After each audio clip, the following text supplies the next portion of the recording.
காத்தாங்குடி சம்மேளன பிரதிநிதிகளுக்கும் பாராளுமன்ற உறுப்பினர் ஆதம் பாபாவுக்கும் இடையிலான சந்திப்பு. ஸ்கை தமிழின் செய்தி அறிக்கை. காத்தாங்குடி பள்ளிவாயல்கள் முஸ்லிம் நிறுவனங்களின் சம்மேளன பிரதிநிதிகள் மற்றும் புத்திஜீவிகள் குழுவினருக்கும் பாராளுமன்ற உறுப்பினர் ஆதம் பாபாவுக்கும் இடையிலான கலந்துரையாடல் புதன்கிழமை காத்தான்குடி பள்ளிவாயல்கள் முஸ்லிம் நிறுவனங்களின் சம்மேளனத்தில் இடம்பெற்றது. அரசாங்கத்தினால் முன்மொழியப்பட உள்ள புதிய அரசியலமைப்பு தொடர்பிலும் கிழக்கு மாகாண மக்கள் எதிர்நோக்கும் பிரச்சினைகள் மற்றும் நிலைப்பாடுகள் தொடர்பில் அரசியலமைப்பு சபை உறுப்பினரும் அம்பாறை கரையோர மாவட்டங்களுக்கான அபிவிருத்தி குழு தலைவரும் பாராளுமன்ற உறுப்பினருமான ஆதம் பாபாவுடன் கலந்துரையாடப்பட்டது.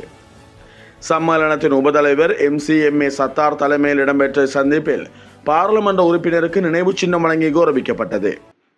இதன்போது காத்தாங்குடி பிரதேச செயலக உதவி பிரதேச செயலாளர் சில்மியா, நகரசபை செயலாளர் ரிஃப்கா சஃபீன், முன்னாள் கிழக்கு மாகாண சபை உறுப்பினர் ULMN முபீன், நல்லாட்சிக்கான தேசிய முன்னணியின் பிரதி தவிசாளர் MM அப்துல் ரஹ்மான் மற்றும் காத்தாங்குடி ஜமியத்துல் உலமா சபை உறுப்பினர்கள், சம்மேளன பிரதிநிதிகள், ஊர் பிரமுகர்கள், ஊடகவியலாளர்கள் என பலரும் கலந்து கொண்டிருந்தனர்.